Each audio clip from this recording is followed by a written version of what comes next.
මේ රසම රස අනෝදපානයක් තමයි හදන්න යන්නේ. මේ තියෙන්නේ හොඳට ඉදුණු අනෝද ගෙඩියක අර පොත්ත ඉවත් කරලා අරගෙන. දැන් මම මේක මේ ඇට ටික අයින් කරගන්නවා.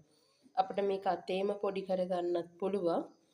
මේ නැත්තම් ඇට ටික ඉවත් කරගත්තට පස්සේ බෙන්ඩර් එකට දාලා ඊට පස්සේ අපිට මේ ජූස් එක හදාගන්න පුළුවන්. ඇට ඉවත් කරගත්ත අනෝදවලට වතුර දාලා අපි ඒකට යෝගට් එකක් හරි එහෙම නැත්තම් කිරි පැකට් එකක් හරි දාගන්නවා. ඒක අවශ්‍යම නැහැ. හැබැයි ඉතින් අර පොඩි අය හරි ආසාවෙන් බොනවා මේක කිරි රසට. ඒ හින්දා මේ වෙනමම රසයක් එනවා මේ අනෝදවල රසයටත් වැඩියෙන් මේ පොඩි අයට දෙනවනම් අනිවාර්යයෙන්ම මේ කැමති නම් මේ කිරි පැකට් එකක් හරි යෝගට් එකක් හරි දාගන්න.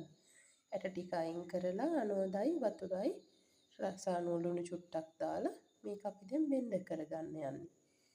මේ අතේ වුණත් මේක හදාගන්න පුළුවන්. ඇට ටික අයින් කරලා මිරිකලා හොඳ පෙරණ එකකින් පෙරලා ගත්තා නම් මේ එහෙමත් ජූස් එක හදාගන්න පුළුවන්.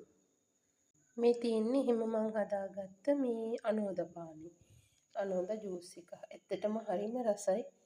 අර යෝගට් එකක් එහෙම දාපු නිසා මේකේ හොඳට තියෙනවා.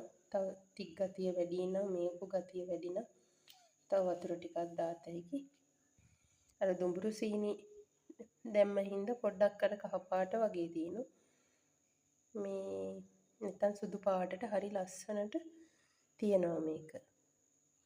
හදලා බීලා බලන්න ගොඩාක් ගුණයි. ඔය ඇඟේ උෂ්ණේ වැඩි අයට, දිය වැඩියාවට, පිළිකා වගේ තත්ත්වවල වලට සීනි නැතුව අඩු සීනි භාවිතයෙන් බොන්න පුළුවන් නම් තවත් හොඳයි. ඉතින් මේ පළතුරු ජූස් හදලා සීනි දාලා ලුණු දාලා බොනවට වැඩිය පළතුරේ විදිහටම කනවනම් ගොඩක් හොඳයි. පොඩි අය හැබැයි ඉතින් කැමති නෑනේ මේ අර ඒ සමහර පළතුරු වලට. ඉතින් ඒගොල්ලොන්ට මේ දෙන්න විදිහක් තමයි මෙහෙම හදන්නේ. අපි මොනවා හරි කරලා ඒගොල්ලොන්ට ඒ රසවල් කටට හුරු කරලා තිබුණොත් තමයි මේ දරුවෝ ඒවා කන්නේ.